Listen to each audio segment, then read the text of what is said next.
Let's pray. Our gracious God and Father, Lord, we come before Thee on an evening where outside is certainly very wintry, very blustery, and yet, Lord, we're reminded even in the midst of that Thou art a God who draws us even closer to Thee when there's times of trial, when there are times of difficulty. Lord, we know that not only in times of weather, Lord, we are reminded of that in times of family trials. Sometimes, Lord, this time of the season, there are those who especially mourn and who sorrow, and we ask that Thou would uphold them too. But Lord, even in times of sorrowing and challenges in the life of our nation, and Lord, through that, again, we ask that in the midst of that we would be drawn closer to Thee, Lord, that we would look to Thee in Thy word for truth above all. And Lord, that Thou wouldst continue to lead us and guide us as a people. And Lord, guide this nation, we pray, by the truth of Thy word. And doing so, again, in the light of Jesus Christ and the one in whom we celebrate this Christmas season. So Lord, bless our time together, we pray this evening. May it be done for Thy honor and glory. We praise in Jesus' name. Amen. Amen. Thank you, Tyler. Say the Pledge of Allegiance. I pledge allegiance to the flag of the United States of America and to the republic for which it stands, one nation, under God, indivisible, with liberty and justice for all. Thank you, Jordan. I always want to say amen after that, too. Okay, do we have any new people this evening that have never attended before? I'm sorry? Oh, Linda. Any new attendees tonight? Me. Yes. Okay, I guess not, but welcome everybody. It's wonderful to have you. We've got a great speaker here tonight. We had, regarding the reports, the Board of Commissioner meeting summary. The people that attended that are not here this evening, so I don't have a report on that. So what we'll do, we'll go right to the Treasurer's report, which is Gene Welch. I'm not taking my hat off. I just came in from outside and it was cold and my head's still cold. Your shirt doesn't match. Better put it back on. It's close. Give me a break. No. In our treasury, we've only written 2 checks for approximately $132 in the past month, and we still have $7,627 in change. So we're in good shape yet.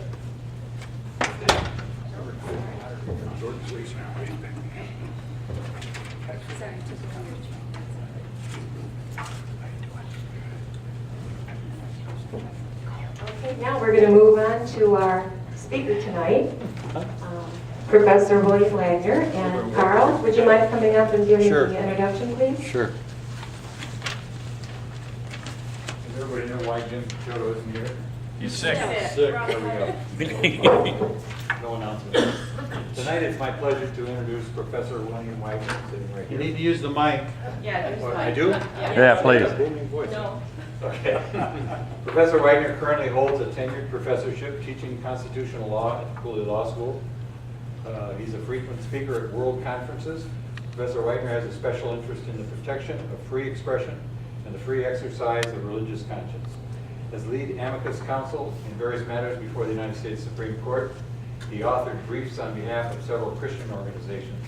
He also authored a brief in the Swedish Supreme Court, written testimony submitted to the U.S. Congress, and presented evidence before the UK Parliament. This guy's been around.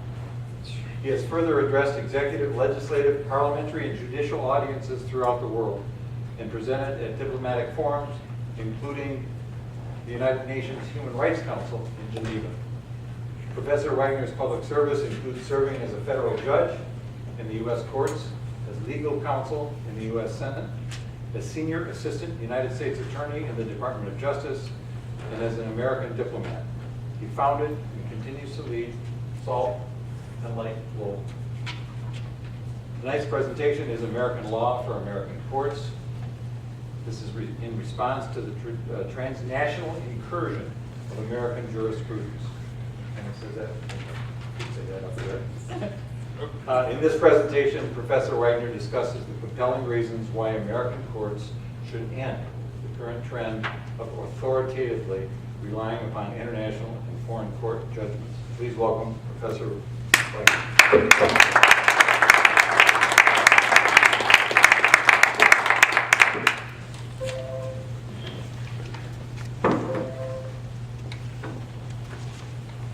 Well, good evening.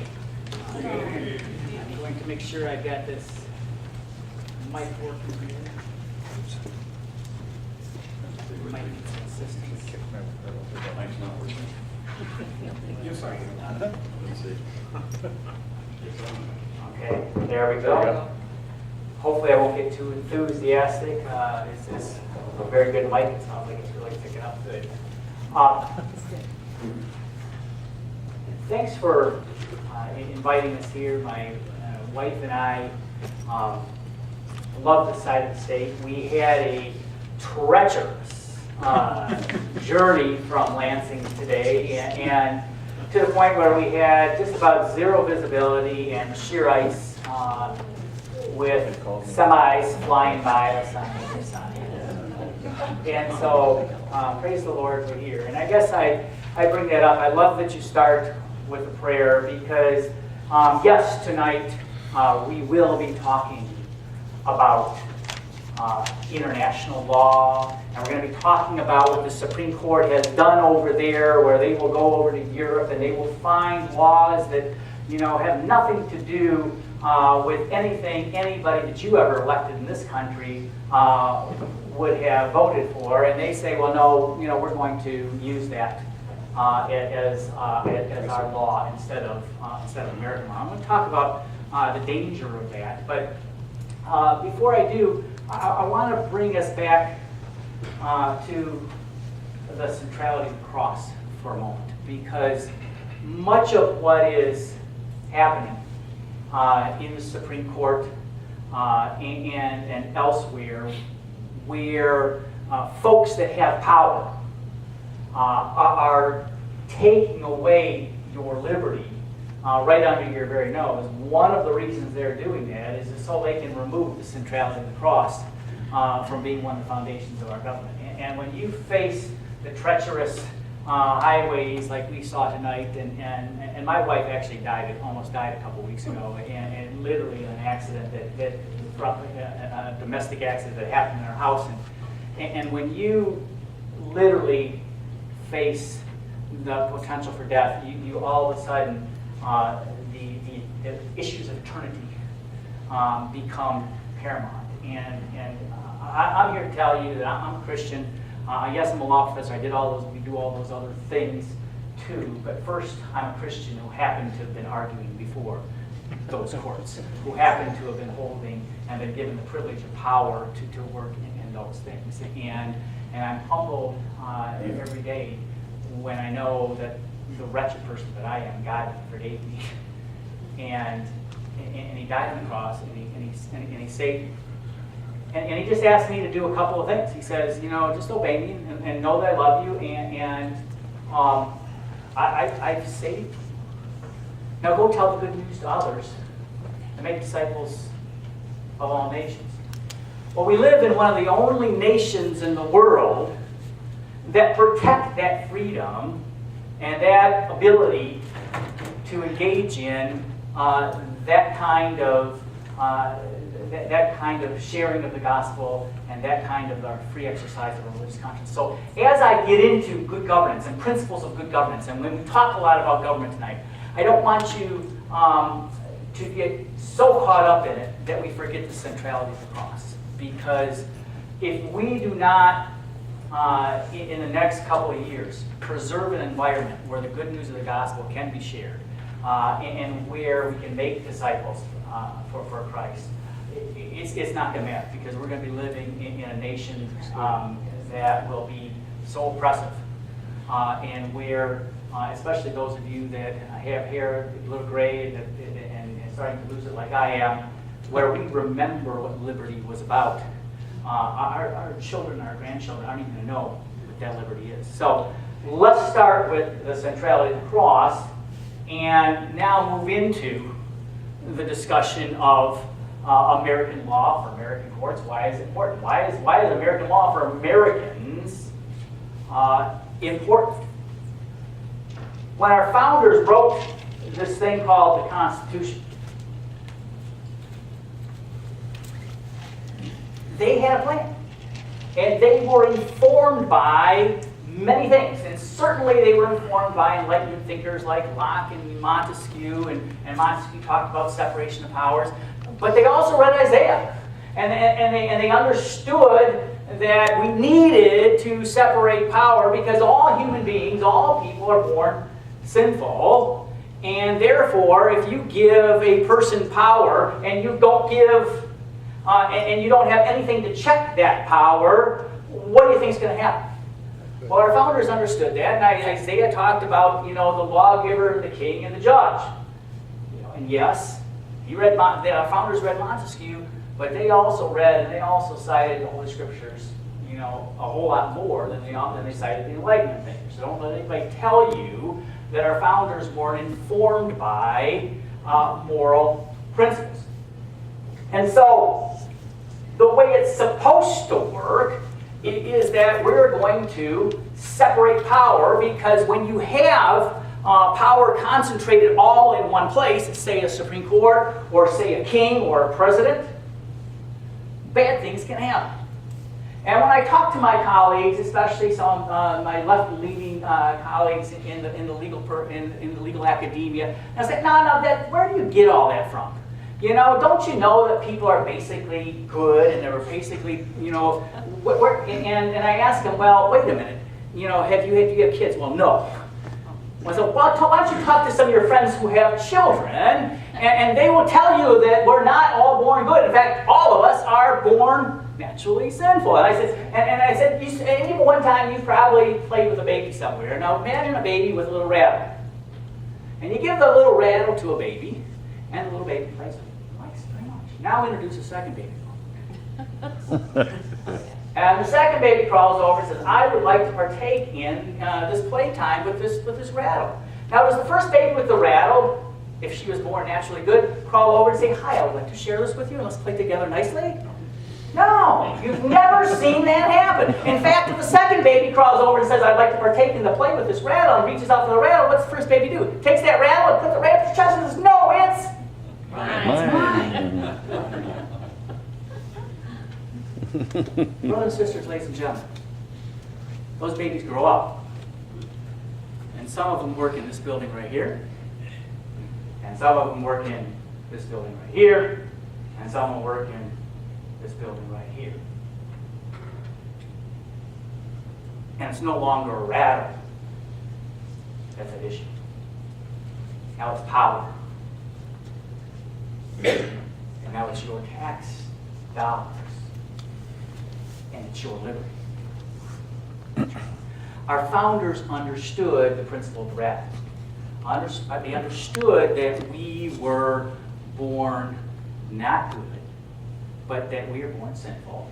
And so when you're trying to put a government together, and you start with an understanding that, okay, maybe we ought to keep power diffused in such a way that no one person can have all that power, because if one person has all that power, things historically tend to go very, very badly. So the way it's supposed to work is the power got separated. And not only did the power get separated between three branches of government, but uniquely in the United States of America at that time, and pretty uniquely throughout the world still today, is they created a federal government that separated the power even further. And they gave just a few powers to the federal government, and they say, Congress, you shall have the powers enumerated herein. And they listed a few of them, like the power to regulate commerce, the power to regulate the post. So, you get stuff mailed to your post office every day, and you pick it up. Well, you know why that can happen? Because the federal government, when the postman shows up, they've got the power specifically listed in here to do that. And I want you to think of how this power cord is going to represent power, the exercise of power. All right? The red tape on here is going to represent what government does best. They make a lot of, you get the idea. The exercise of power results in red tape. Well, before anybody in this building, the way it's supposed to work, can make red tape, they've got to do what? They've got to go to the power source, the Constitution. They've got to find a power source enumerated herein and plug into that power source. If they cannot find a power source listed herein, where's all the rest of the power reserved to? The states and the people under the 9th and 10th Amendment. And so, if Congress wants to act, or if your president wants to act, they have got to go to the Constitution and just think of it as a little plug with a power source. They've got to plug into a power source. Not only do they have to plug into a power source, but the way it's got to work is they've got to act within the scope of that power source. They can't plug into some power source and then go do a whole lot of things that the power source doesn't authorize them to do. That would be like you in the morning plugging in your toaster and plugging in your radio and plugging in everything else all in one little plug and then putting the hairdryer on. And all of a sudden, boom, you've exercised power. You've gone beyond the scope of the power source. So when anybody in this building wants to use their power to make red tape, make a law, and regulate your life, they have to first plug into a power source, and they have to, under the Constitution, act within the scope of that power source. Not only do, the way our founders designed the program anyways, not only do they have to plug into a power source and act within the scope of that power source, they must not exercise that power in any way that substantially interferes with your fundamental inalienable liberty. And so, if Congress uses its power to create red tape to regulate commerce, and they act within the scope of that power source, but in doing so, they say that you cannot engage in free speech in the public square, that red tape, that law would, even though it's passed within the scope of the power source, it would come to the Supreme Court, it would get challenged, and when it came to the Supreme Court, because that law, even though it was passed with a proper power source, because that law interferes with your fundamental liberty, the Supreme Court would give it what we call strict scrutiny and strike it down. And what I mean by strict scrutiny is the way it's supposed to work. The Supreme Court would bring out its trusty inalienable right microscope, and it would put that government action, that law, under the microscope and look at it very closely. They'd say, we're going to look at this government action, this exercise of government power, very, very closely. Because why? Because government, you're interfering with one of those unalienable fundamental liberties. You're interfering with freedom of speech. You're interfering with the Second Amendment right to bear arms. You're interfering with the fundamental right to exercise religious conscience. You're interfering with due process. And so what the court normally used to do is they would look in under the microscope and they would say, government, you have the most compelling reason under the law, the most compelling reason that exists in the law to be interfering with this fundamental right. In other words, is Chicago going to get blown up and nobody's going to live there tomorrow if we don't interfere with this right? Because if you don't have the most compelling reason under the law, this law is going to get struck down. Not only, government, must you have the most compelling reason under the law to be interfering with our inalienable fundamental liberty, but you must also be using the least restrictive means possible under the law to accomplish whatever you think that compelling reason is. How many government actions, how many government uses of power do you think survive that kind of scrutiny? Hardly any. Hardly any. Not very many. Perhaps an imminent nuclear attack or something you think would be a compelling enough reason to interfere with your freedom of speech. Yeah, we want to be able to stop the bad guys. Well, that's the way it's supposed to work, and that's the way it worked for a very, very long time. In fact, let me give you an example of how it worked. We have various spheres of influence in the world, don't we? Government is one of the spheres of influences.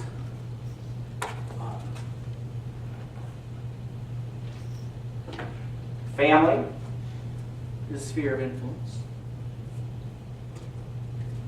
Labor, education, religion, church. These are all spheres of influence. You with me so far?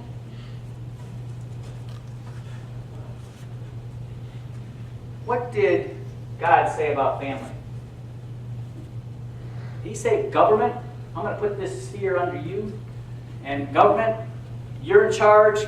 I'm giving you lots of power. I'm delegating all the power of the world to you, government, to decide who a family is, decide what marriage is, to decide whether or not a parent should be able to raise their children and make decisions. In fact, we're going to let the government make those decisions. Is that what our founders would have thought? No. God delegated this sphere of influence to who? To you. And our Constitution reflected that principle. Now again, we're not talking about a theocracy here. In no way are we talking about a theocracy. What we're talking about is we're talking about first principles that were here from the beginning of time and will be here to the end of time, that our founders recognized as important principles, said God got it right and we're going to put it in our law. And so government, you interfere with family, and you tell a parent how they're going to raise their children or where they're going to send their kid in the education sphere. Where did the good book say education? Did you put education under the government? No. No. Who does he say is supposed to train up their children? The government? No. It says we're supposed to train up our children. Now, if we decide to delegate that responsibility and oversee that responsibility to a church school or a homeschool or delegate it to a public school and oversee it, that's us making the decision. But one time, can you imagine the government using its power, creating red tape, says, we're going to regulate the family and the education spheres, and we're going to pass a law that says all children must go to the government school. And it's hereafter against the law to homeschool your children. It's hereafter against the law to send your child to a private school. It's hereafter against the law to send your kid to a religious school. Can you imagine that possibly happening someday in the United States? I need to tell you something, brothers and sisters. This happened in the United States already. Yes, Still. common core. This happened in the United States already. But when it happened the first time in the United States, that government action that said, parents, you must no longer be able to make decisions of where you're going to educate your children. The government's going to make that decision for you. When that exercise of government power went to the Supreme Court, let's assume they had a power source. I'm not sure they did, but let's assume they did. It went to the Supreme Court. The Supreme Court brought out its unalienable right microscope and said, the Constitution protects liberty, including the liberty of the parent, the fundamental unalienable liberty of a parent to control and direct the upbringing of the child. And therefore, that's my favorite ringtone.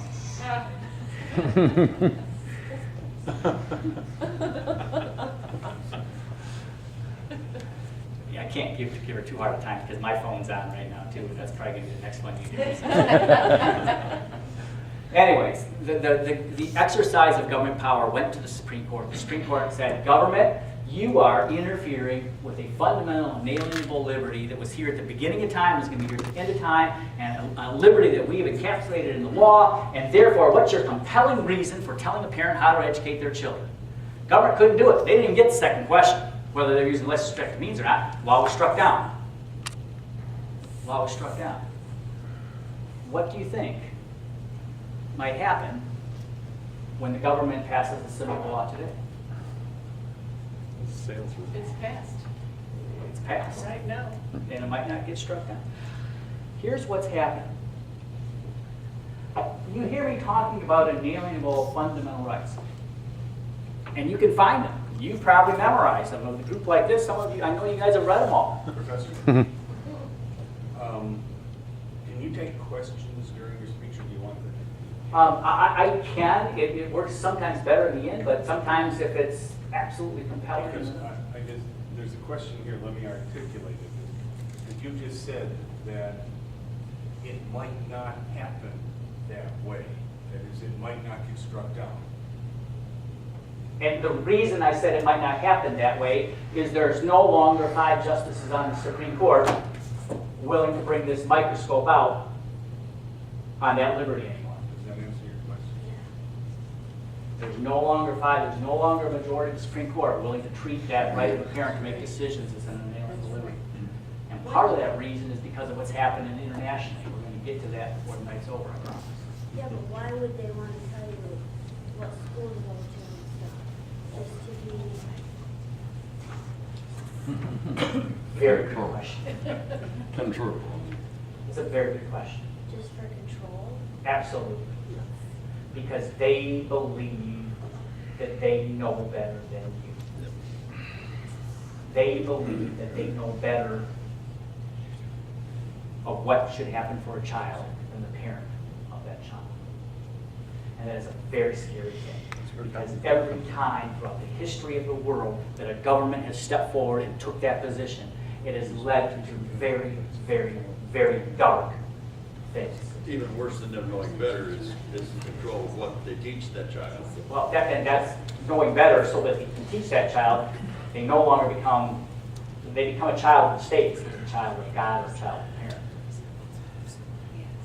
Well, you've noticed that I've talked about unalienable liberties, and when the Supreme Court and the members of the Continental Congress that wrote the Constitution, they recognize those unalienable liberties, and then the Supreme Court in the law calls them fundamental liberties. They're right here. They're right here in the Constitution. And they reflect those first principles that God has put where? On our heart. How do we know whether something's right or wrong, good or bad, just or unjust? Where does God say He puts the law? He puts them right on our heart. And our founders reflected those right in the Constitution. If somebody in government tomorrow said you could not speak in the public square about certain topics, you wouldn't have to go to some constitution to know that that was wrong. If somebody told you tomorrow that you could no longer worship God in the church that you worship God in, you wouldn't have to go to a constitution. You know that was wrong. Natural laws. These first principles in each one of these spheres that we talked about are now reflected in the Constitution. And they were reflected in the Constitution in such a way that they served as limitations on the exercise of government power. That's the way it was supposed to work. But now suppose, and just so we get it right, government's a sphere too. And the good book says something about the appropriate role of government as well. God does delegate some things to government. All right? It's not like that government is supposed to be irrelevant. He says government is condone that which is good and punish that which is evil. And government is there to maintain security and preserve these unalienable liberties that we have been bestowed, that we have been given to us.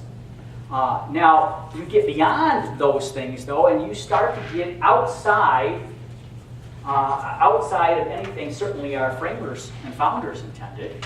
And certainly you get, if you're a Christian, outside of anything that God says government should properly be doing. Now, make sure you understand, when I'm talking tonight, I'm not advocating for a theocracy. All I'm suggesting is that first principles that have worked from the beginning of time to the end of time, when properly applied, and when people participate in government being informed by those principles, prosperity and liberty result.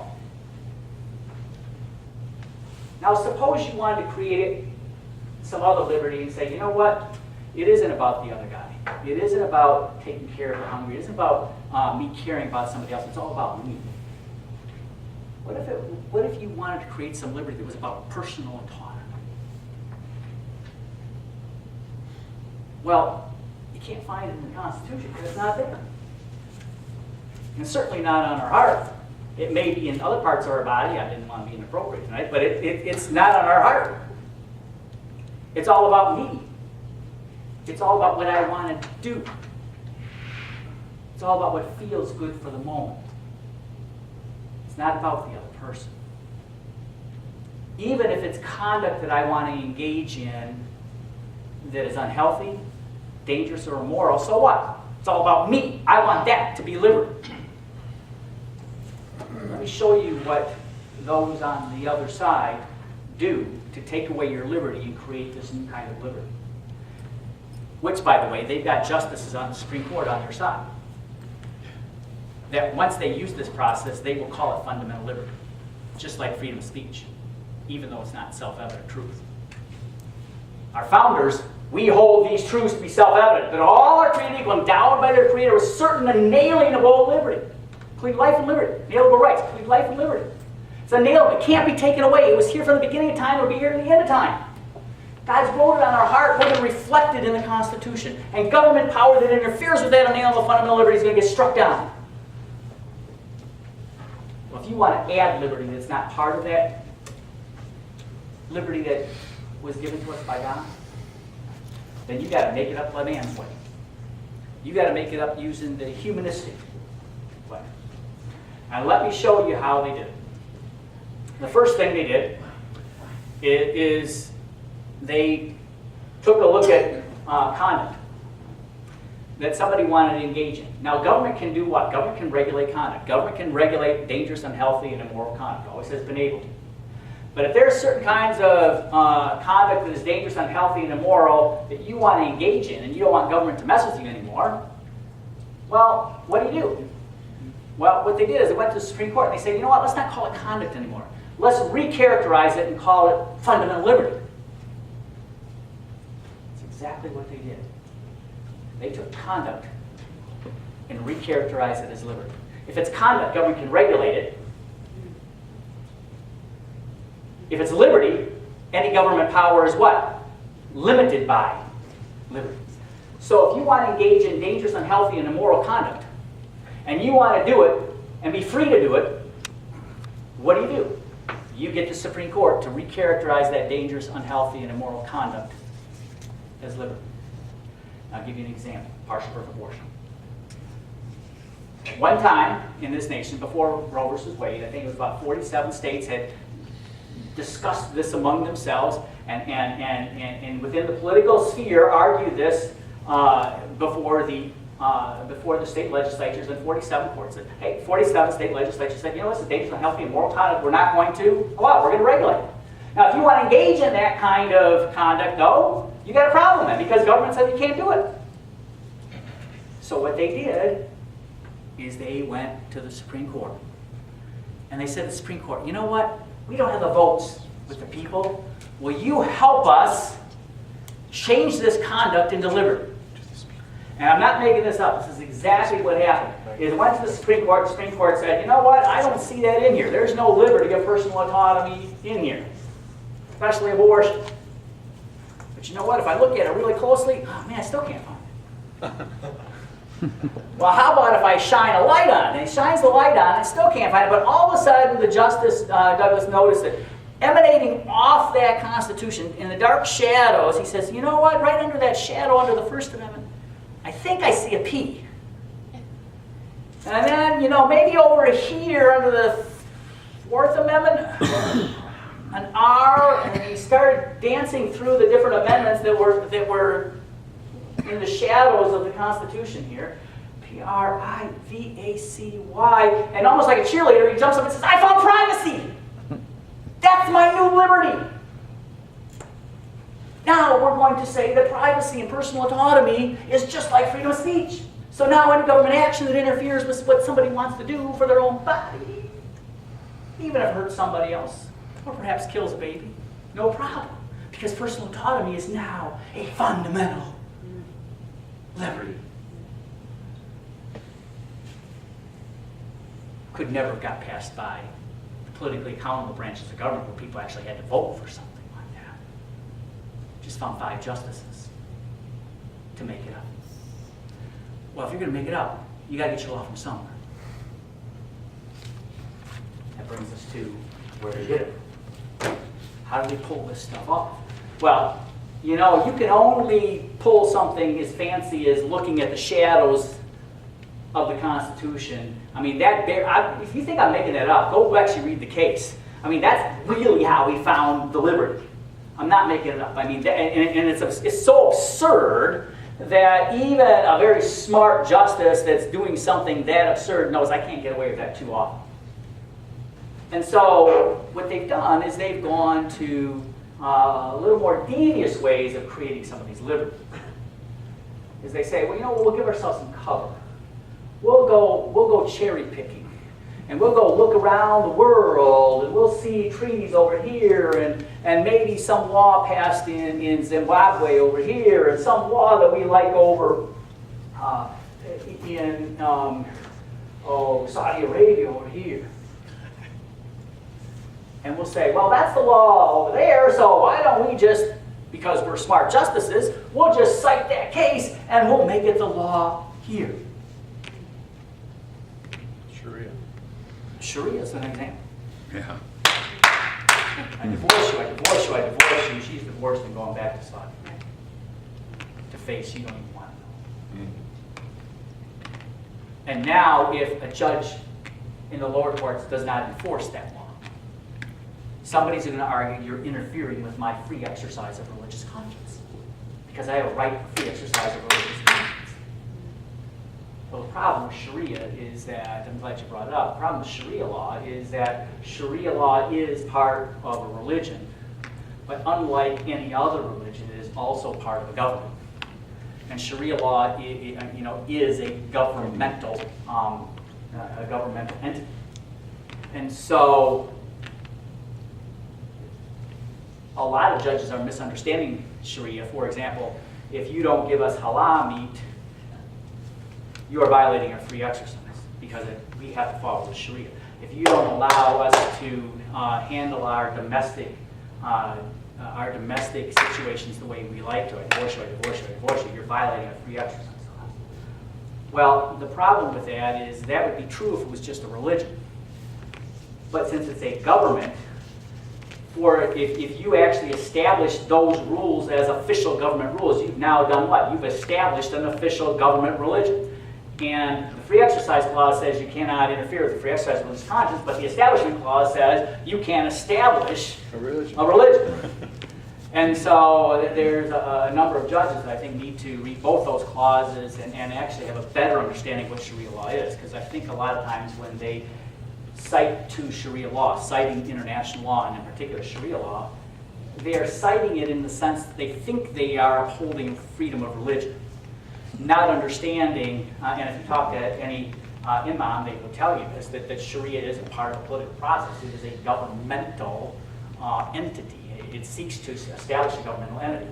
And if you want to understand it in its mature form, I suggest that you go see the Establishment Clause of Saudi Arabia or Afghanistan or any of these fully mature Islamic nations where the Establishment Clause, instead of government shall not establish a religion like the U.S. says, it says the official government religion shall be Islam, and all legislation passed must be consistent with the tenets of this religion under the Sharia. Now I'm paraphrasing those, but you can go look them up and see that for yourself. They're online, these are all matter of public documents. But you begin to see with that question there the danger of allowing somebody who's not elected by anybody to decide what the law is and decide what your liberty is going to be by citing some other foreign precedent. Citing a foreign precedent that has never ever contemplated anything like federalism and our separation of powers that we have in the United States. When a court cites an international decision or cites a treaty that the United States has not become a signatory to, and then relies on that law to make it the law of the land of the United States, that is a peaceful coup. It's a surrendering of sovereignty. And I'll give you an example again using raising of children. And there's a treaty that's not been signed by the not been ratified by the United States, the Right to Disabilities. And there's another treaty that has not been ratified by the United States, the Convention on the Rights of the Child. Where is all the law virtually? Where's virtually all the law in the United States regarding families made? At the state level or federal level? State level. State. All right. So guess what? You've got people proposing to justices in the Supreme Court and judges of the United States courts to look to those treaties that the United States has not signed on to and say, you know what, maybe children shouldn't have to follow what their parents say. Maybe the child should have rights. And if there's a dispute between the parent and the child, some smart government official should be able to make the decision instead of the parent. I'm not making this up. That's what the Convention on the Rights of the Child does. It sure is. I'm well versed on that. That's absolutely what it does. And those that want to control your children and the raising of your children and the ultimate decision with regard to your children, they, instead of getting it passed through the political process, we've got a Senate. The Senate can ratify that treaty. It's been stopped because of people like you each time. There's a political process to put that law in place. But they don't want to have to go through that because it's too difficult. They want it now, and they want to take your children away. They want to take your ability to raise your children, to make decisions on behalf of your children. And so they're trying to find end runs around it by citing the Supreme Court. And over again, in situation after situation after situation, that's how some of these liberties that you've never heard of before, never thought of, and certainly weren't written on your heart, have come into play. The Supreme Court, in part, has relied on the international treaties and international decisions from other courts.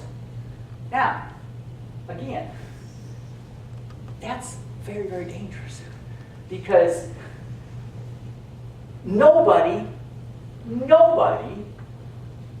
has any political accountability over the person that wrote that decision.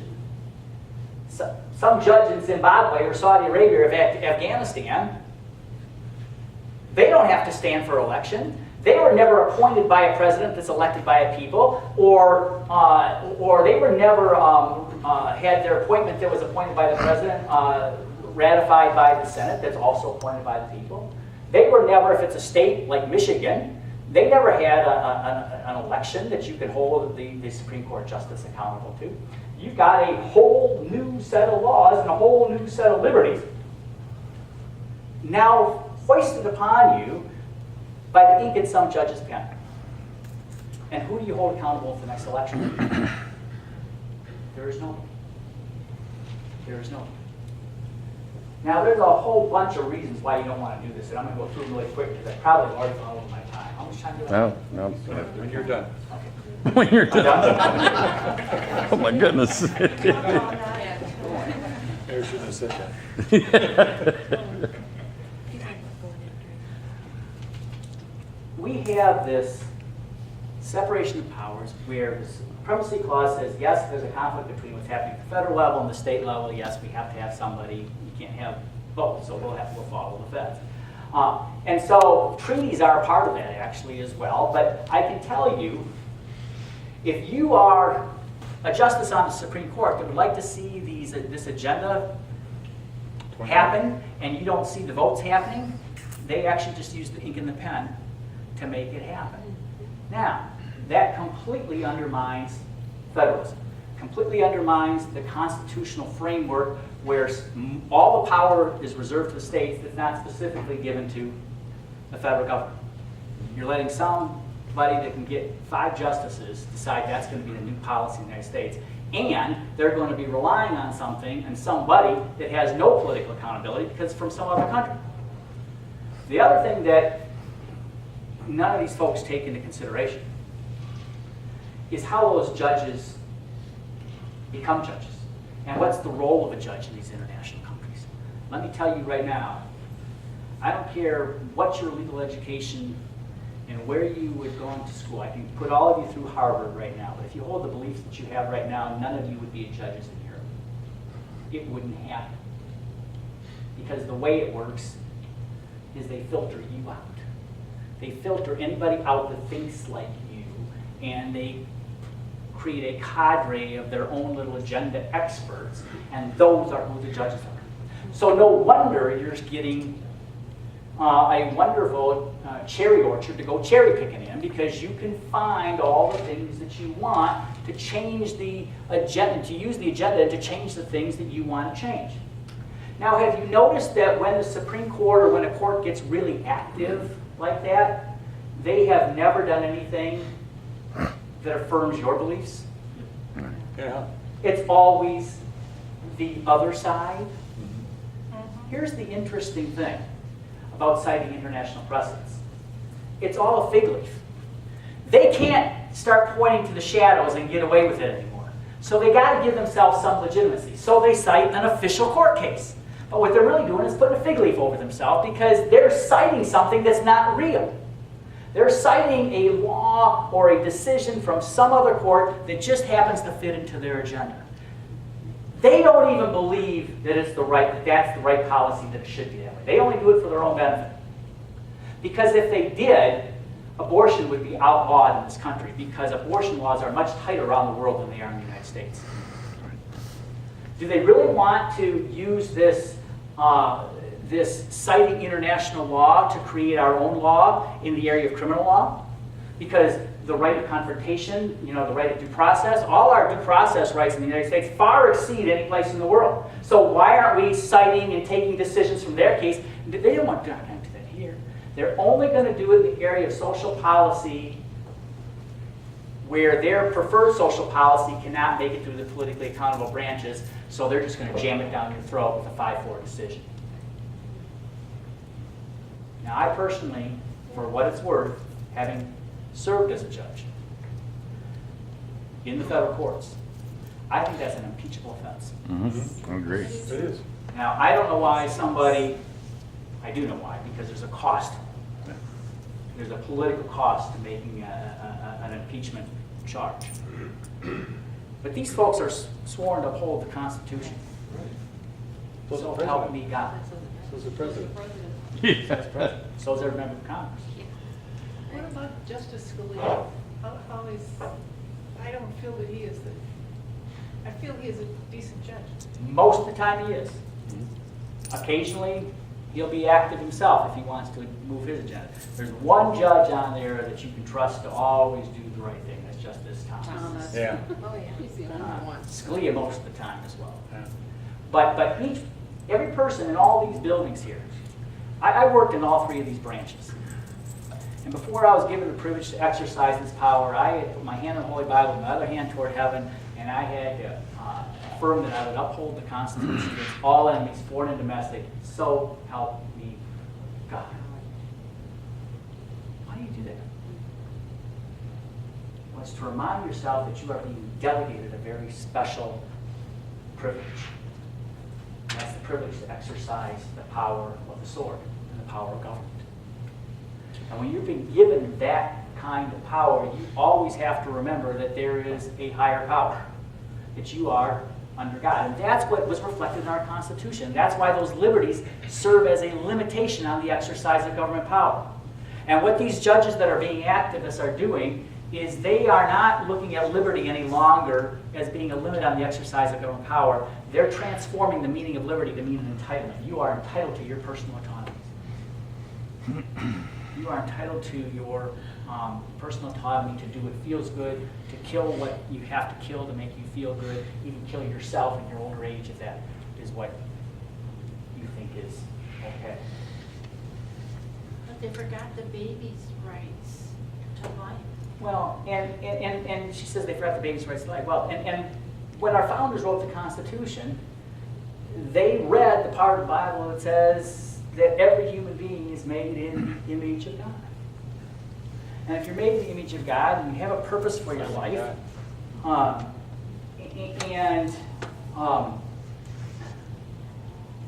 because I've made you in my image and saw that it was very good, your life has inherent value, so much inherent value that thou shalt not kill. Well,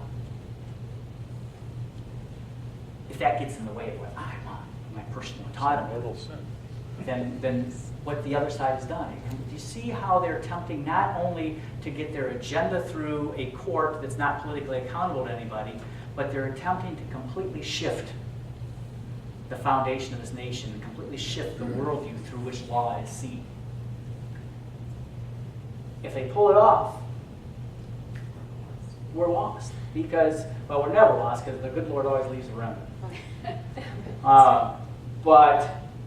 But every nation that has ever gone that way, every nation that has rejected the moral element of the law, to self-evident truth that our founders understood.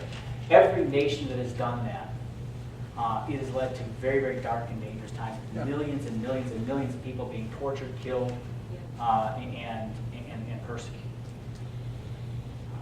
And I know somebody, some atheist someday is going to say, yeah, well, what about all the Christians that killed in the name of Jesus Christ? You better have a response for that, because we need to own that if you're a Christian. And the answer is yes, tens of thousands of people were killed in the name of Jesus Christ.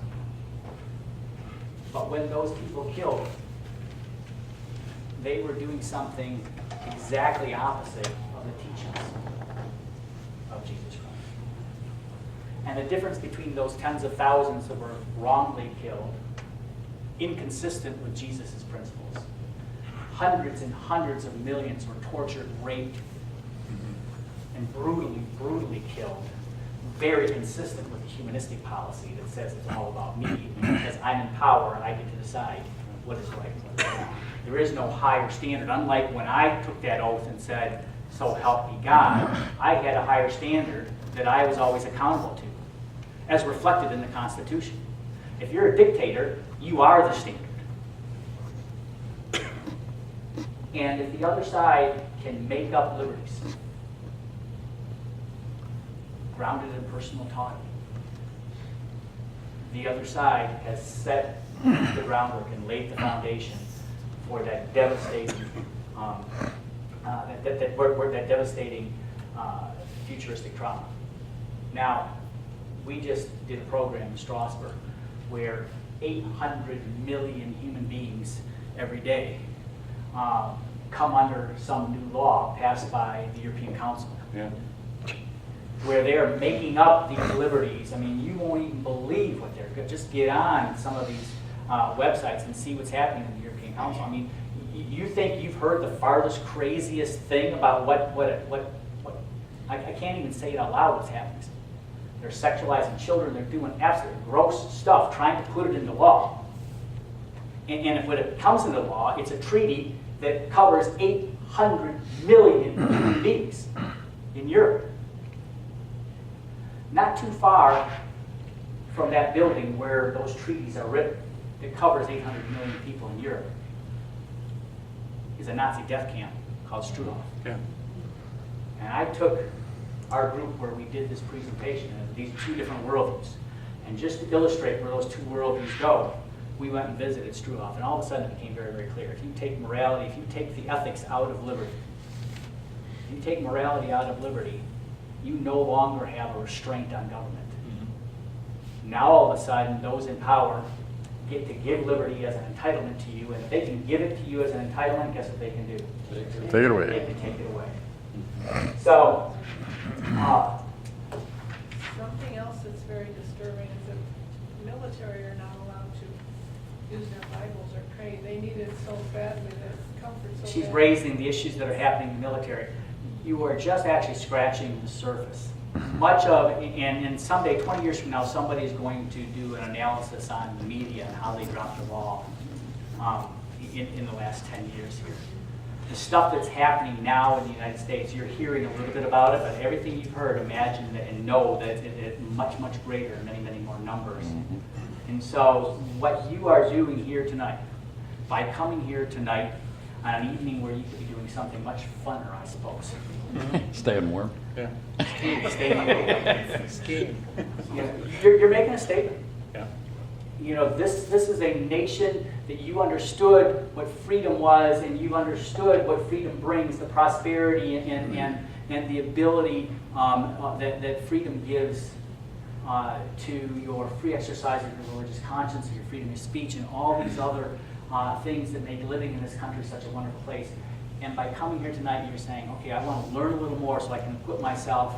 And let me tell you, you need to not stop there. Then you need to engage. And that's what my ministry at Salt Lake Global suggests that we do, is we just need to equip ourselves, and then we need to step out and engage. And that's what I would love to see duplicated. I see young people here. This is the first, a lot of times I speak to tea parties, and all I see is gray hair.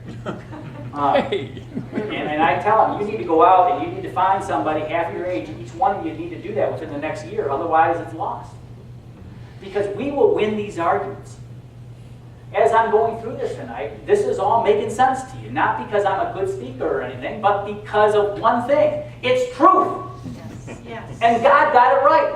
And the other side is just throwing out lie after lie. Why do you think they have to do the things they do to mislead you?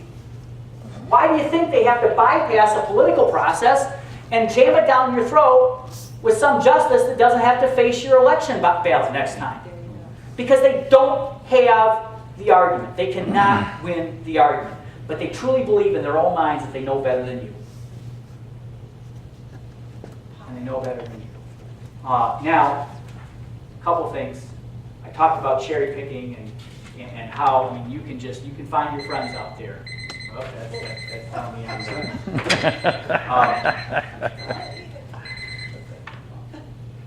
Oops.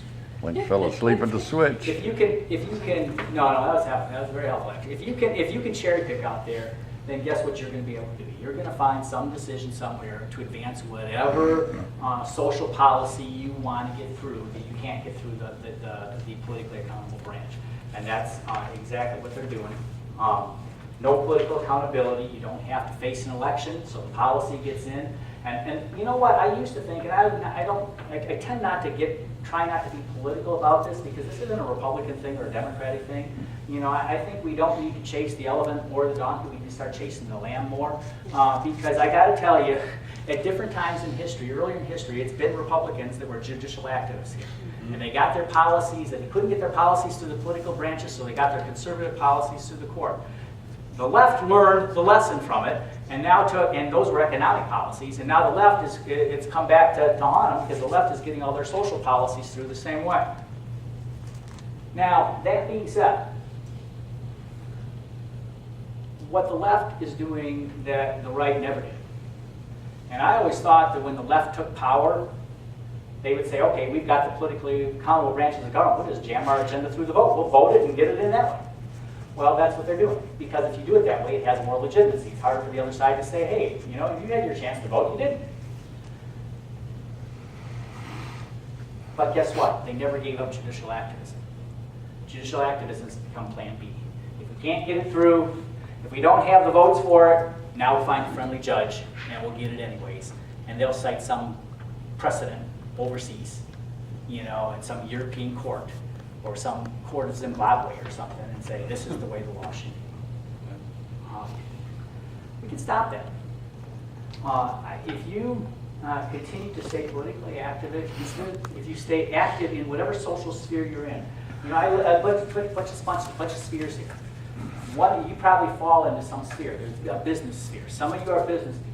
Some of you maybe are teachers or educators. Whatever sphere you're in, my challenge to you tonight is to take what you're learning here, and I'm going to give you a book. It's my gift to you, our gift to you tonight. Study that stuff. Equip yourself. Go get some other books. Study. And then whatever sphere you're in, make sure you're a person of influence within that sphere. If you're a pharmacist, get on the board of ethics. If you're a nurse, get on the ethics board of the hospital. Because these are the places that these crazy rules are being written. And the other side is really quick to volunteer for those positions. Run for township supervisor. Yep. I'm telling you, right now in Michigan, township supervisor is one of the most important positions you can be running for. Because they can't get their agenda through the state legislature, so they're trying to get their agendas through at the local level. And so that's my challenge to you. Come to these meetings, this is good, get equipped, but within your own sphere of influence, be an influence. And then wherever your passion is, you may have a passion for some other area. I want to have a passion for good governance. And so I'm going to track every piece of legislation that our state legislature does. And when they start to mess with truth, I'm going to take it upon myself to make sure everybody in this room knows about it and then have them go out and tell 10 people. We can retake the ground, but we have to be deliberate about it. We have to hold ourselves to a very, very high standard because they'll be watching you as soon as you begin to engage. And they'll be looking for you to step up and do something really bad or say something really angry or vulgar or something. And so catch yourself right now. Take all that anger that you have and beat up a pillow or something. And then find a way to be wise as serpents. The good book says be wise as serpents. And when you engage that world, take that righteous anger and make a difference with it. That's my challenge to you. I'll be happy to answer a lot of questions. So I went through the yellow. I'll answer all those yellow questions on that yellow piece of paper too. There were some pretty good questions there that weren't necessarily directed to what I was speaking about here. They were good questions, so I'll be happy to answer those as well. All this you talk about the Supreme Court, I've never read that before. You kind of comes up for a vote, and these liberal or conservative, you don't hear any about this other stuff. So how can we be of any assistance if we don't even know what they're talking about? Well, one of the things you can do is when there is a judge up for appointment to the Supreme Court or the U.S. Court of Appeals or the U.S. District Court, make sure your United States Senator, and not necessarily yours here, but other ones that may think more like you, what your position is. And that a judge should not be able to make up law or take the role of the legislature because they don't have to face. They should just be there to make sure the government doesn't overstep their role. They shouldn't be there creating new rights and new liberties. We've got a Constitution that has an amending process that allows that to happen through a politically appropriate process. Well, out of the last 10 Supreme Court judges, how many have been rejected? Well, none of the ones that got there, obviously, but there were a number that have been. And here's the thing. Before, many years ago, they just kind of looked at the character of the person and the judge.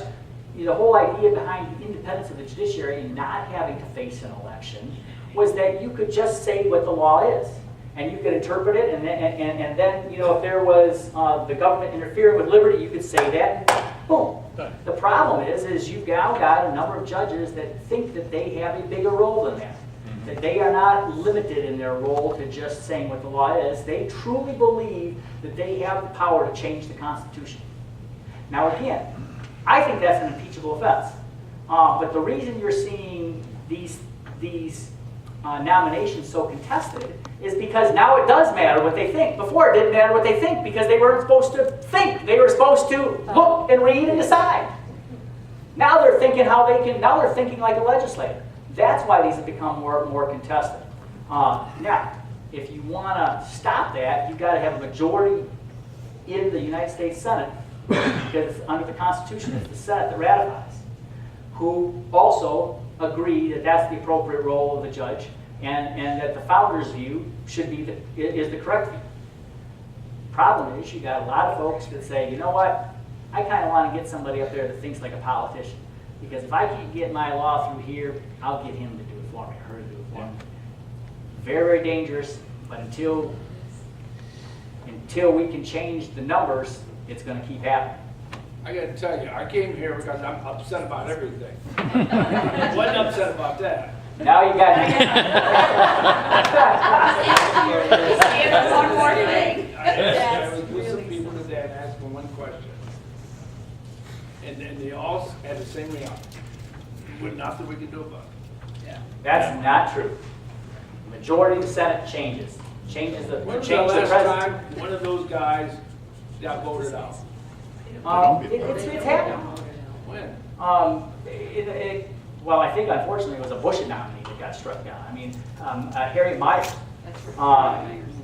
she came in and she was a Republican nominee, but she did not think like you guys, and she actually thought that she could make up some stuff. And folks like you got the word out, and the Senate put so much pressure on the White House, it didn't go through. I put a lot of effort into that, and I don't know one judge I would have known yes or no. Well, I just gave you the last one that I saw. Bork. The reason, well, that's way bad, but the reason that it's happening now is because the president and the Senate are controlled by the same party. Right. So it ain't gonna happen. You wouldn't think that it would happen, but when Bush appointed Harry Myers, you still had a lot of Republican support for her in the typical, what's the word, establishment part of the party. But it was folks that came forward with truth that stopped that nominee, which I'm convinced would have been one of the most horrible appointments ever. We would have had another. Yeah. This is a question that might take a lot more time. What are your thoughts on the Convention of States? Constitutional convention. There's actually, I'm having breakfast with a former Michigan Supreme Court Justice, Tom Brennan, who that is his whole, he's in his 80s. He's already started law schools. He sat on the Supreme Court. His last, I think, hurrah in life is in his 80s, is to have a national convention of the states. So go check his website out, and I think here's my only concern with it. Yes. I don't know if you've ever opened up a can of worms before. That's a problem. You know, there's a whole lot of things that we could fix with a state convention, And a a whole statewide lot convention, strict. but there's a whole lot of things the other side could mess up. That's my only. If you could narrow it and Yes. it would be not a bad idea. But go to find his website. Type in Tom Brennan, and I can't remember the name of the website, but National Convention. We're going to hold it down in St. Louis in a year or something. You can sign up as delegates. Two kind of quick things. One is, there's a movement in Michigan right now, as some other states, but Michigan primarily, and that is to limit the, go to a part-time legislature, okay? And put some rules around that where they have to study for 30 days, they have to study a law, so they actually know what they're voting for. And the other, no, it's okay. And the other thing is, State legislature is the issue right now, yeah. with the Part-time state Constitutional legislature. Convention, maybe we can repeal the 17th Amendment, and so that the Senate actually represents the states instead of Well, and their own actually, personal there is at interests. least one member of the Senate that I think is proposing that right now. And Was that Lee or? I think Cruz. No, Cruz? okay. Okay. There's two things. He said the issue of part-time legislature. I guess I'm still being recorded, but You want me to shut up? if they're not in session, they can do no harm. So I don't think it's a really bad idea, even though I've got a lot of good friends that think like you that are out there fighting for you guys.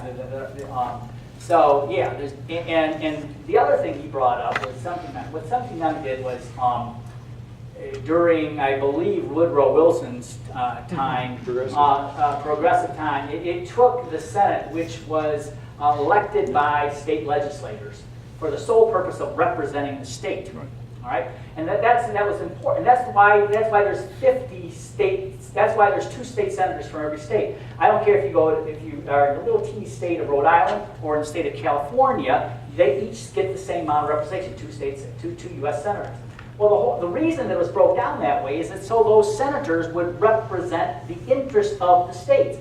Well, if you've got a progressive agenda and you want to jam it down just by numbers, then what do you want to do? Well, I want to go make it elected by the people. The same issues with the Electoral College with the president.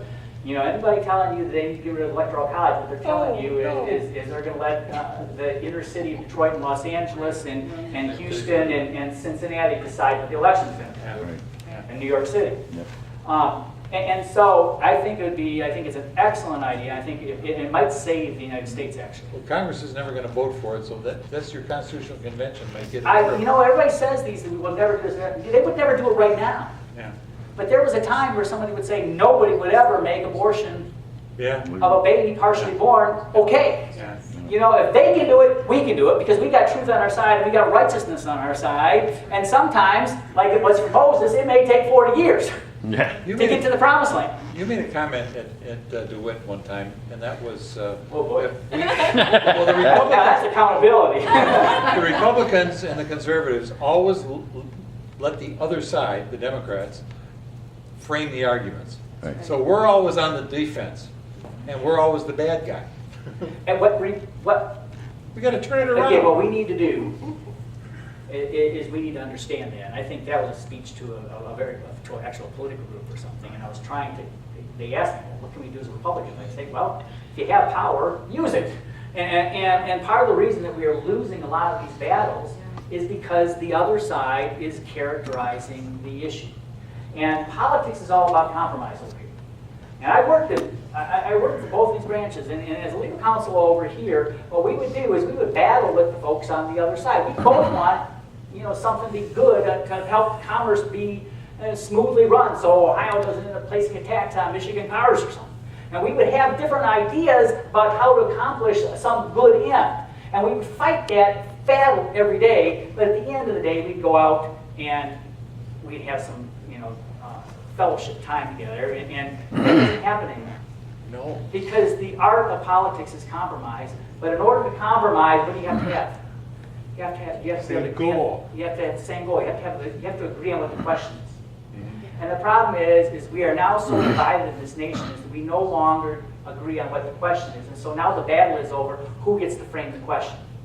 And I'm here to tell you tonight, whoever frames the question wins the argument. This is the question. Hang on one second, I'll come right to you. I'm on a roll. In the area of life, who frames the question wins the argument. Let me ask you, is this the question? Whether a woman should be able to have reproductive freedom to make choices about her own body. Is that the question? Or is the question whether an unborn human being that has a beating heart, that can think and have cognitive functions and feel pain, be deserving of government protection? I can tell you, the other side says, the question is the first one. You're telling me that you like the second. You see how whoever... Now, when the Supreme Court decides the next case involving partial birth abortion, how they frame that question is going to matter. If they frame it the first way, it's all over. If they frame it the second way, I think we got some hope.